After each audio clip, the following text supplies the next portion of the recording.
খবর দিচ্ছি, সমস্ত জটিলতা, কুচক্রী মহলের প্রতিবন্ধকতা এবং দীর্ঘ প্রতীক্ষার অবসান ঘটিয়ে বাংলাদেশের কোটি কোটি ফুটবল প্রেমী মানুষের প্রিয় ঘর বাংলাদেশ টেলিভিশন আগামী ফুটবল বিশ্বকাপ সরাসরি সম্প্রচার অধিকার অর্জন করতে সক্ষম হয়েছে।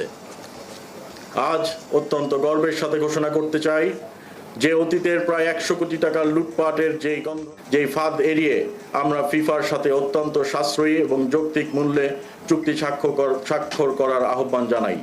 অত্যন্ত স্বচ্ছ প্রক্রিয়ায় এবং বাংলাদেশের নীতিমালার আলোকে এবারের ফুটবল বিশ্বকাপ সম্প্রচারের চূড়ান্ত চুক্তিমূল্য নির্ধারিত হয়েছে মাত্র $3.85 মিলিয়ন, যা বর্তমান বিনিময় হার অনুযায়ী বাংলাদেশের টাকায় প্রায় 47 কোটি টাকার মতো।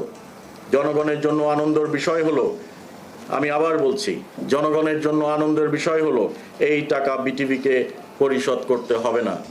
এর অর্থ আমরা telecom company, satellite TV channels, OTT প্ল্যাটফর্মের কাছে নীতিমালা অনুযায়ী অ্যাডভার্টাইজমেন্ট এবং রাইটস বিক্রি করে প্রায় সকল টাকা উঠিয়ে আনতে সক্ষম হয়েছি। নামমাত্র খরচে বিটিভি ফিফা 2026 খেলা দেখাবে। বিগত সরকারের আমলের চেয়ে এই খরচ শুধু কমই নয়, বরং এটি প্রমাণ করে যে নিয়ত যদি পরিষ্কার থাকে তাহলে মাননীয় প্রধানমন্ত্রী তারেক রহমান সাহেবের নেতৃত্বে আমরা যেই সততা দেখিয়েছি সেই সততা দিয়ে দেশের টাকা বাঁচিয়ে জনগণকে পৃথিবীর সেরা সেবা দেওয়া সম্ভব।